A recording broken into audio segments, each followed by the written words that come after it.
morning, students. So our lesson for today is about global politics. So we'll describe countries and its international relations, and we'll also unpack nation, state, and country. Now let's go to the next slide for today's agenda. Now today's agenda would be the attributes of today's global system. We will find out that one. We will also talk about the interstate system, the internationalism and summary, and of course we're going to have our let's try and some action items. Okay, so I will be your facilitator for today. I'm teacher Mina, and the goal of our session is to turn questions into clarity, and as facilitator, our role is to keep the session on track and to ensure everyone participates in the discussion. Please finish the session as there are important matters at the end, and I thank you. Discussion. If there are things that are uncertain and not well explained, you can always voice that out. Okay? So let's see and let's begin. So are you ready? All right. Now, international relations do not equal globalization, but it's a major part of globalization, and it is about political, military, and other diplomatic engagements between two or more countries, according to some scholars of politics. Now, if we will go back to the world politics, there are four key attributes to it. Number one, there are countries or states that are independent and govern themselves. So later on, we will discuss why are there countries and some are states and some are independent with one another, but some they can govern themselves independently or they work independently or alone. Now, there are also these countries that interact with each other through diplomacy. We'll also learn why there are some countries that we call friends and there are some countries that, they cannot be friends because of the past political history. Number three, there are international organizations like the United Nations that facilitate these interactions. Number four, beyond simply facilitating, meetings between states, international organizations also take on laws of their own. Now, aside from United Nations, aside from the help that they organization. Now let's go to United Nations. I know as young as elementary, this has already been taught to you. So we'll just have a recap of what does it do and why does it have something to do with global politics. Now, United Nations, the task of United Nations or the UN, for example, apart from being a meeting ground for presidents and other heads of state, also has task-specific agencies. So World Health Organization, which has been, familiar to you during the COVID-19 pandemic, and the International Labor Organization, or the ILO, is also under the United Nations. So they work as a team and they work as one in providing services to nations that are especially those who are in need. All right, but not all members of the United Nations or these countries, not all of them are, are being served equally. That's a rumor, according to some paparazzis. But we'll find out that one. And anyway, we'll cite examples. We will not just, listen to hearsay about what they can say about the United Nations. So we have here a picture of United Nations. It's situated in the New York City. Okay, so our first lesson for today is the nation or state. What is the difference between nation and state? So not all states are nations and not all nations are states. That's according to a scholar or political scholar. Now, Brendan Reck. Now, the nation state is a relatively modern phenomenon in human history, and people did not always organize themselves as countries. That's why we have the most famous, a country that is comprised of a state, which is the United States of America. Another is the United Emirates or United Arab Emirates. They are also comprised of countries that they work together as one. Now, at different parts in the history of humanity, people in various regions of the world have identified exclusively with units as small as their village of their tribe, and at other times they see themselves as members of larger political categories like Christendom or the entire Christian world. Now, this is quite famous between countries that have been first Christianized, like Rome, Italy, like Rome, France. These are Ukraine. These are countries that devoted themselves, as they call themselves. They belong to another political category, which is the Christian world. But actually, we cannot impart religion into political globalization. But because as we know that religion has something to do with politics, so therefore, we can still consider globalization as religion as part of globalization. Now let us go to an example. One example of the nation of Scotland has its own flag and national culture, but still it belongs to a state called United Kingdom. And then the Great Britain still belongs to United Kingdom, Scotland, Ireland, Switzerland. So those are countries that belongs to United Kingdom. Although they function as one, but they have this certain group of state that they think they belong. Okay, number 2, this is in the Philippines. Many believe that Bangsamoro is a separate nation within Philippines, but through their elites rather recognizes the authority of the Philippine state. So Bangsamoro is a part of the Philippines. Just a recent just an additional information. People who live in Mindanao are considered as Bangsamoro community or Bangsamoro people. But we don't separate ourselves in our nation. We still have our country, the Philippines. Why do we consider ourselves as part of the Bangsamoro community? Because we've been living in this, Mindanao, which is the land of the war, and for how many decades? And it is believed that our place has not been conquered by any foreign entity. So we are called as the warriors or the Bangsamoro people because we believed that we worked as one and we are united here in our island, but that doesn't mean that we cannot consider ourselves as Filipinos. Now, another example is the nation of Korea.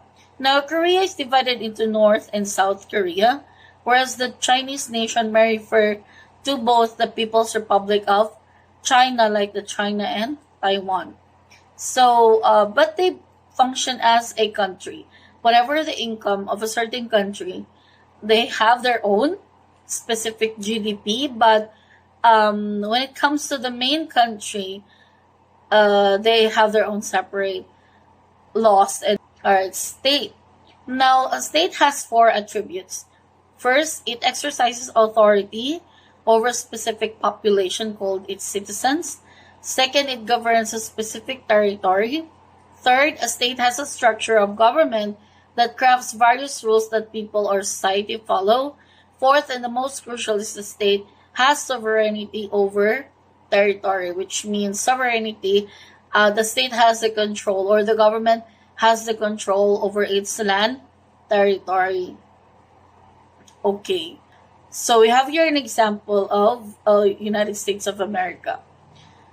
Although they are comprised of 50 states, but their government as one, like their president, has their control of what is going on in their country. Now let's talk about sovereignty over territory, their country. Now let's talk about sovereignty over territory. Now this refers to internal and external authority. Now internally, no individuals or groups can operate in a given national territory by ignoring the state. So it means you cannot create your own faction. Like the MILF and the MNLF, they cannot consider themselves as a state, or like I said, like the Bangsamoro, they cannot consider themselves as a free state without ignoring the government alone.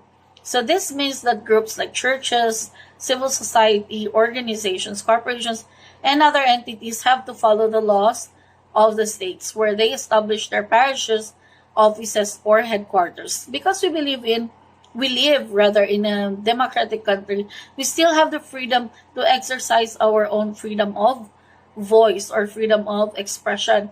Let's say, for example, we are comprised of different organizations. Although we worked as one, but we cannot really, what do you call this? We cannot really eradicate the laws of the state, which is the Philippine laws. All right.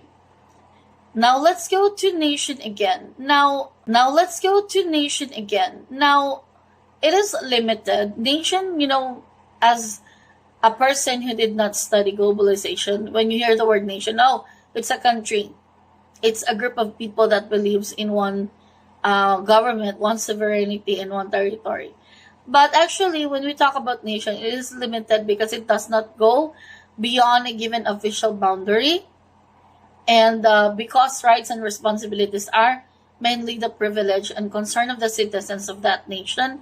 So when we call nation, let's say for example, me as a Filipina, I would go to other country like China. So some of the people might, okay, what's your nationality? So I'm a Filipino. So being a Filipino doesn't stop me being a Filipino in other country. That's why we call them as you're still part of the nation, although you already gone beyond boundary. Now, calling it imagine does not mean that the nation is made up. Rather than the nation allows one to feel a connection with a community of people, even if he or she will never meet all of them in his or her lifetime. Now, the words imagine community was given by Benedict Anderson, a political scholar. So, let's say, for example, I got married to a foreign man, like, for example, a Spanish, and I had a daughter there. So I left my daughter there. And then it's only them who provided support, and she grew up in Spain. But she can still call herself Filipino nationality, although she never met any one of us in her lifetime, because the nationality of her mother, which is me, is a Filipino. So I hope you already had an idea of how far a nation can be discussed. Now, another is the interstate system. Now, we have here the most famous Treaty of Westphalia.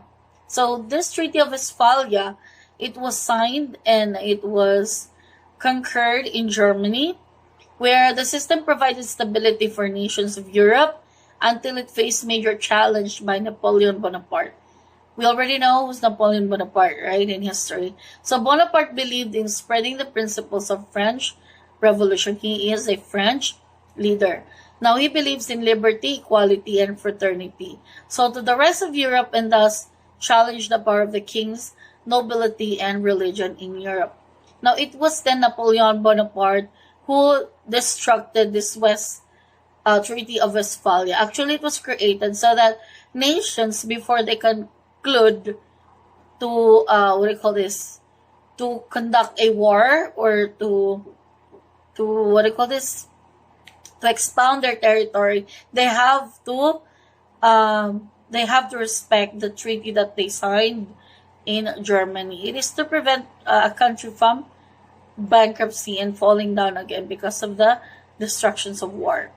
Now, we have the Napoleonic War. It was then after the treaty was signed, and this Napoleon Bonaparte does not agree with that treaty.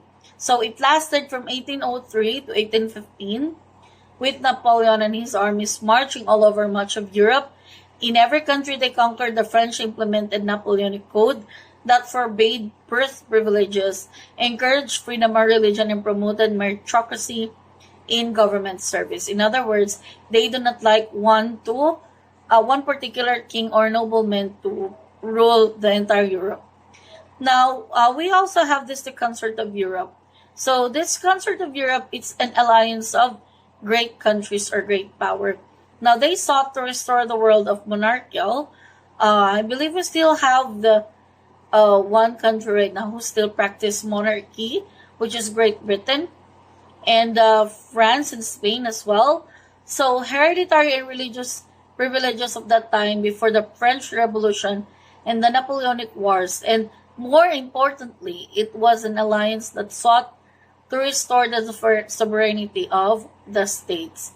Now, after Napoleonic War or the French Revolution, this Napoleon Bonaparte, his belief is to restore sovereignty of the states. He wants each of the states to have their own form of government. All right. So we will not talk much about the internationalization because we will have that as a different lesson. Now, answer the following questions in the one whole short band paper encoded. Write at least 300 words each. Okay, so number 1, differentiate nation versus state. I want you to have your own opinion regarding that. You can cite, but you have to put the reference. Number 2, can you consider Philippines as a good example of a country? Why or why not? Number 3, in your own opinion, do you think United Nations is fair to all countries in terms of actions and help? Cite an example for your argument. So, let us not just have a hearsay. I want you to provide facts, and you have to put the reference where you get the example for your answers. All right? Okay, so let's now move on to action items. Now, this will serve as your first final output or project. Now, during midterm, I did not ask for a midterm project, but this time I would like you to group yourselves into 6 or 10, and then you choose a number, a leader, and then you choose action 1, 2, 3, or 4. So let's say, for example, you choose action 1. These are the things that you're gonna do. Okay, number 1, create a drawing of United Nations headquarters in New York. I want you to to draw that in a one whole cardboard, and you have to make it, more clear and very artistic. If you want to paint that, you can even paint that. Action number 2, recreate the picture of Treaty of Westphalia. You can take a photo, you can have a costume. Action number 3, create a vlog on what country do you live in and to what extent do you exercise your freedom. You can choose the Philippines, or if you had research, you can go to Malaysia or any country that you like. And then, you also have to explain to us what type of government you exercise and what type of freedom you exercise in your country. And action number 4, make a video interview to 5 random strangers on their view on politics in your country. So, I hope I explained very well. If you have any questions, you can always send a question to me, or you can write the question down below, and then we will try to answer those in no time. So for the meantime, I'd like you first to answer the let's try and then submit that to me today. Okay, so thank you so much for your time, class, and I hope to see you again in our next lesson. So remember, in our next lesson, we're gonna have to talk about internationalization and those who contributed about social and communism form of government. So let's always live the day with a quotation, believe you're halfway there. Remember, just finish your midterm and keep hustling to the finish line. Okay? Don't forget to subscribe to our channel, and thank you for your support. And please watch the videos, recommend, and share. Alright? And comment down below what are the things that you still want me to make as a video and as part of your learning here in G113 Contemporary World. Thank you so much for your time, and I hope to see you soon. Bye!